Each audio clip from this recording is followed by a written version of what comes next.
Thank you very much for the introduction. So basically, because the audience is small, so I probably best be near to you all.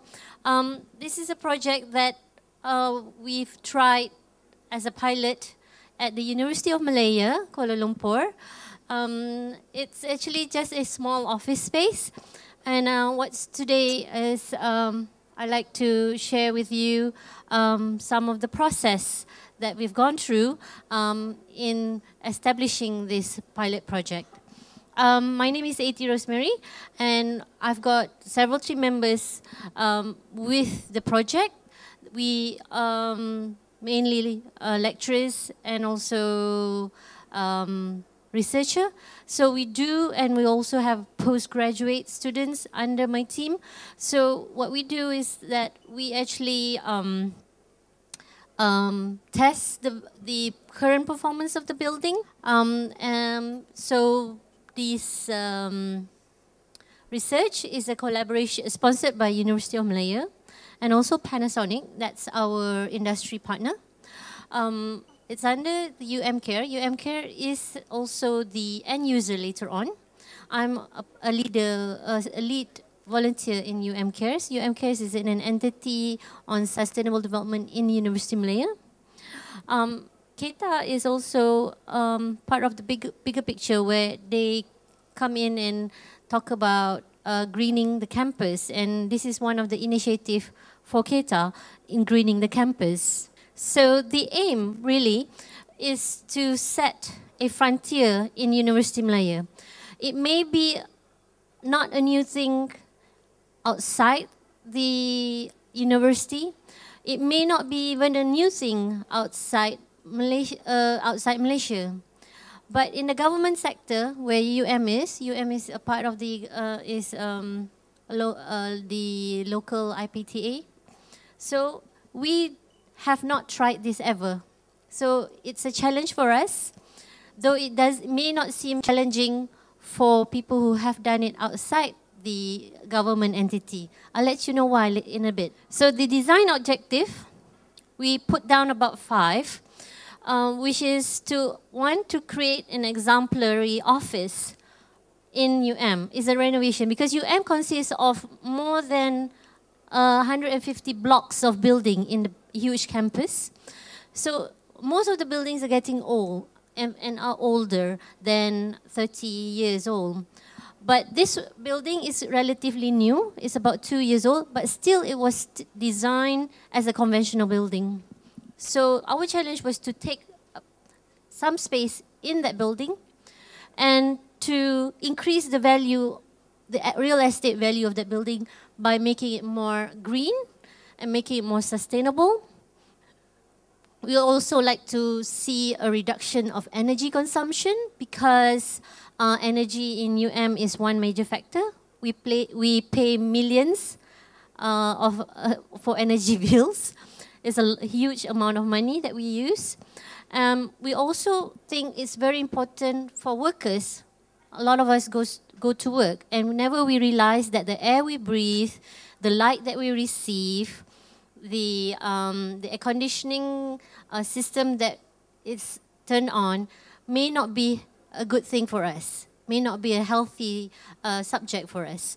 So here the challenge is to have better air quality, adequate daylighting without glare, and of course circulation of air to increase and the wellness of the user, and also by being well and you probably be happy, and if you're happy, we hope you're more productive at work.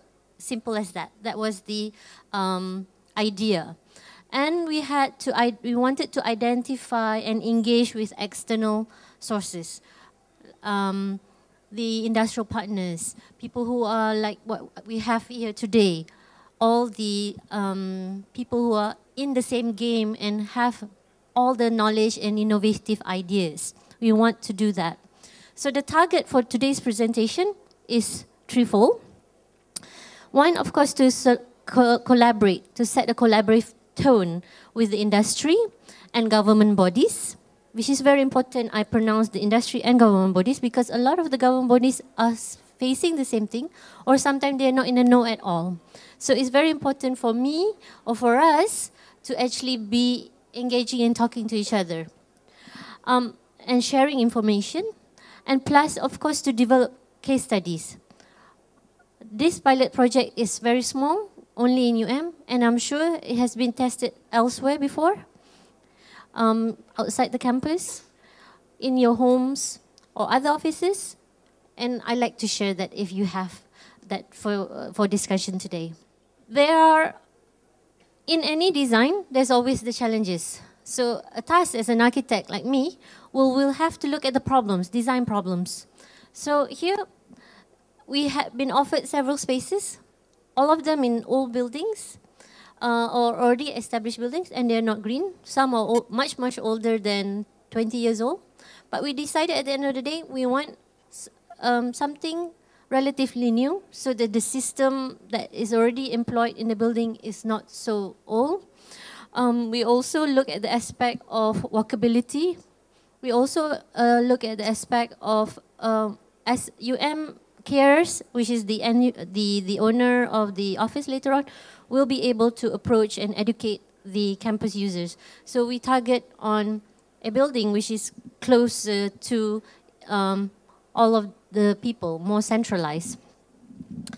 We also looked at several other buildings, and we found that there are issues in terms of unsustainable things that's already happening in the building, so it's very difficult to rectify. So we had to omit that. So it was a process of eliminating a lot of things and pinning down to, okay, this is probably the best option out of all the options given. So the challenge was first to design a 6 workers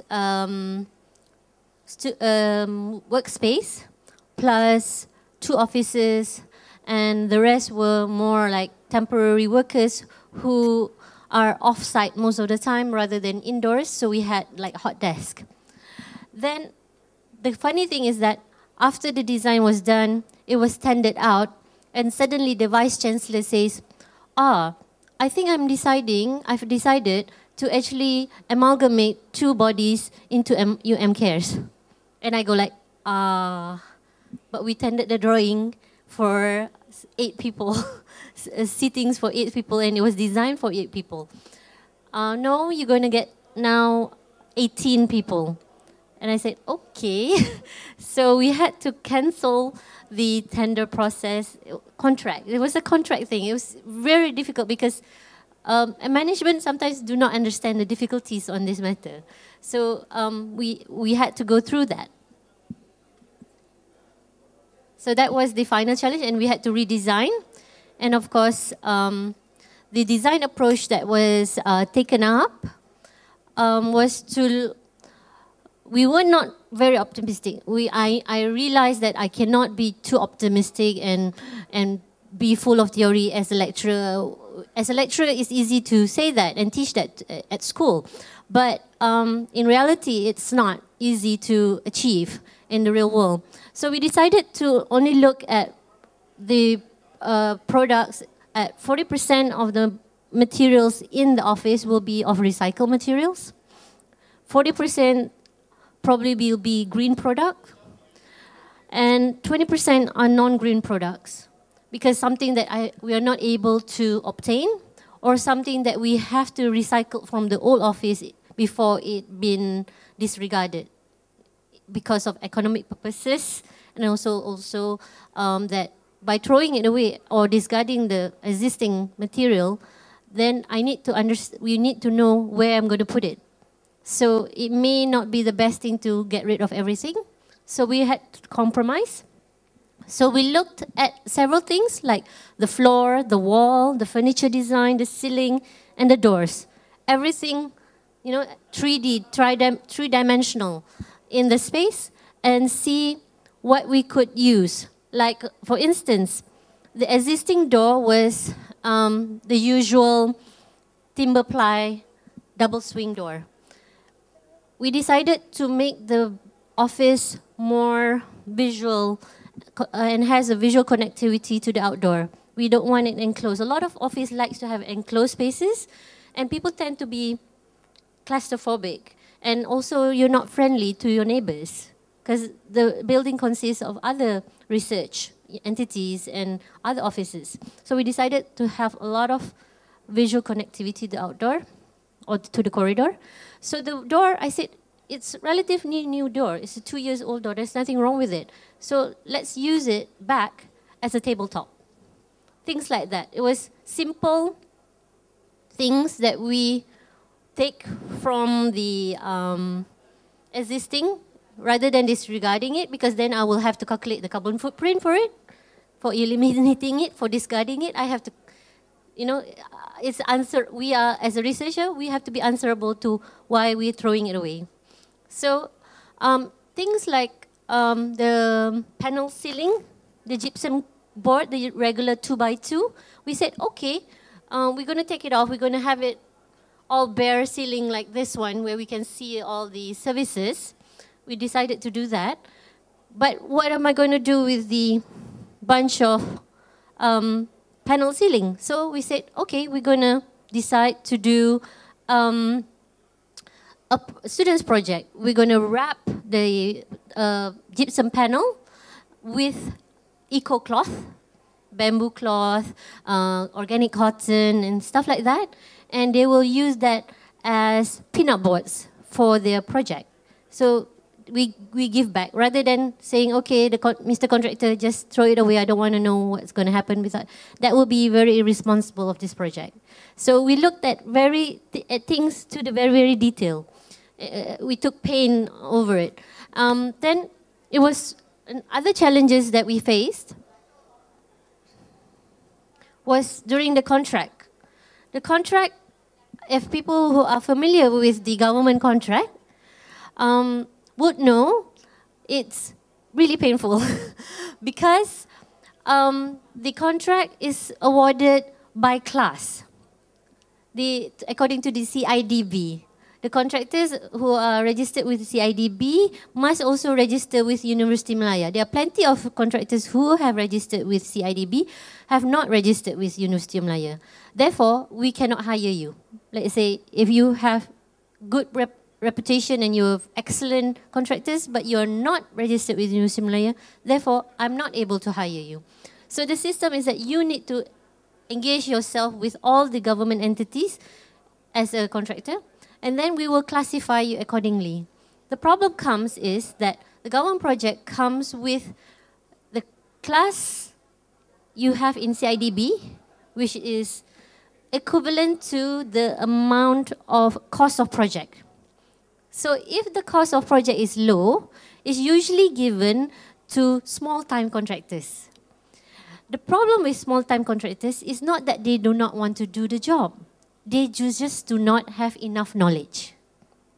So the problem that occur to us as the designers or to the client is to ensure that the project is a green project. So when we call for tender, we say, okay, come to site, this is our site, look at the site, this is what you have to do. And they look at my BQ, what I have my QS prepared for them, contract document, and they say, oh, what is this?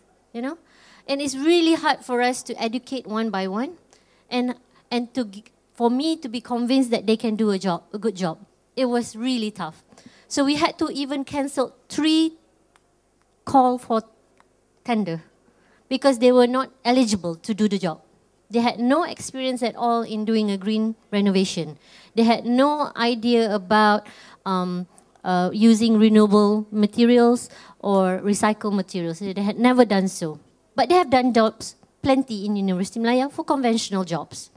So it was really hard to reject. And then we even had to write to the Vice Chancellor. We had to write to our bursar, explaining why we have to decline and say we have to retender this project. It was really tough. So that's the problem that I'd like to share with you today. It's not about the design alone, but the process, the tendering, the procurement is such a big issue, in the government sector. So we also had issues with specifying the materials and green products without mentioning brands. If I was doing this for my own home or a private entity, as an architect, it's easy because then I'll say, I want a specific brand with a specific name on it. For a government project, you're not supposed to mention any sort of name, whether it's like Toshiba or IGM, is branding. No such branding is allowed. I can understand where they're coming from, so that we are not biased to a certain product, but it also makes life difficult for us to specify green products which are only been able to be supplied by certain contractors. Then the other thing is that the contractors I mentioned earlier, the suppliers, are not registered with University Malaya. That makes life tough. 5 materials that I've chosen, 5 suppliers that we have selected based on rankings and ability to give good green products from Malaysia, were non-suppliers to University Malaya. When they wanted to register, it's a whole big process that let them down. So that's another issue. They get disappointed. They say, why do I have to go through this for a small project? Unless 80, you're going to give me a 20 million project, maybe I'll look into it. I'll do all that paperwork. But if it's just like you're ordering from me less than 20,000, it's really wasting my time. The salesperson will never do that for you because they work based on commission. So they think it's their mileage lah. If I'm going to go this far, I'm only going to get this much. It's really not my problem, For it was really tough on us to get the right supplier to supply for us in the government sector. Because again, they do not want to go through that tedious process of registration. The other things that we found a big challenge was to convince University Malaya itself that this project is worthy, that this pilot project will set a benchmark to the rest of the UM, and for the others who wants to conduct renovation may learn from us and vice versa. It's a learning process. We're not saying that what we've done here is perfect. There's so many hiccups. And then drafting the BQ, because the quantity surveyor in UM is not trained to do green procurement. Neither is she had done green specification before, green product specification. So it was a real challenge to educate people, the human resources. So it's again not about design, it's about changing mindsets. So then we had estimate of the small project, as I said. The contractors will come in as the lower class contractors. They have no knowledge on doing this project. So that was a big challenge too. So during the construction, when we hire certain contractors, we have difficulty in getting the understanding because they are sometimes quite inexperienced. This can cause budget overruns, and the installation becomes slow because we need to go back and forth to the same thing. I need to reject a lot of materials and samples and even go find the materials myself physically and say, this is what I really want, rather than the contractors coming to me and say, AT, please choose this. So it was really tough on our side to get that on budget and on schedule. So this is the building that the Green Office is in. That's the UM Research Management and Innovation Complex. It's just a small test office. As I said, it's a pilot project. It's about 200 square meters, maybe half the size of this room. And that's the plan. So we had to change plan about 5 different times because of the different requirement that came in every time when the drawings were finished. So finally, we decided to have an open space where all the project offices, there are project offices here sitting, and the two director and manager sits in a room, but it's not really a room. It's just got lightweight sliding door. I'll show you in a moment with the more pictures.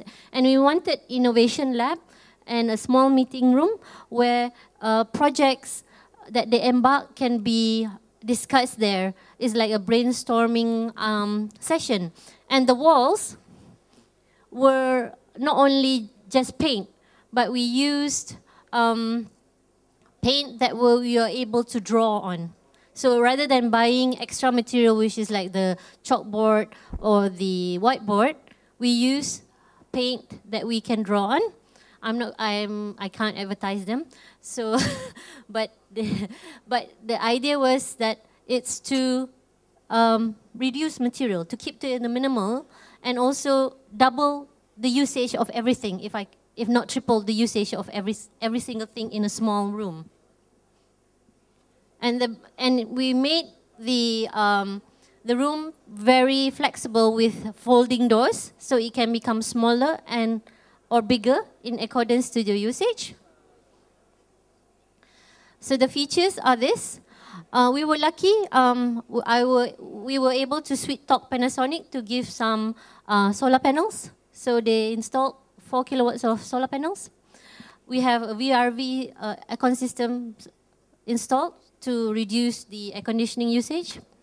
We are putting up ionizer to clean to have better positive ions in the air exchanger. This one, Panasonic promised to give us, but I've not put in the name because they have not really gave up yet. But that will be the first to be tested in Malaysia.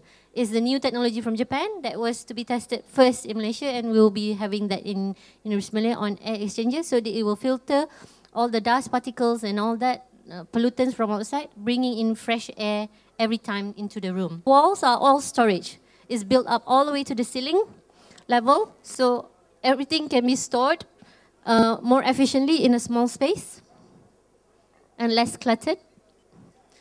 Even the storage are hung from the ceiling because there's no more floor space, because the floor space will be occupied by a photocopy machine and printer. So all the other filings will go top hung from the ceiling. We changed the light. We reduced the amount of electrical light because we calculated using the meters that we will have enough daylighting throughout the day unless it's very stormy and dark outside. So we've tested that you can use throughout the day without electrical lighting. Even though there are lights, we like to encourage the end users not to use them. This is the innovation lab that we mentioned. These are the folding doors that you can open up to make the space larger. And, okay, my time is up, so I better make it quick. So these are the walls we have everywhere to actually use to scribble ideas and brainstorm. These are the sliding doors for the office's room. It's very transparent. So it's not like a lock-up door where you say that, oh, I'm afraid to see my boss because, he's behind those big, large doors. But these are just sliding, lightweight material, and all the frames are from reclaimed wood, all reclaimed wood. So we are upcycling the product rather than getting it wasted. So this is the meeting and discussion room. The office room, as I mentioned. We are fortunate to get a corner room for the officers, so in efficient daylight. So that's about it. Thank you so much.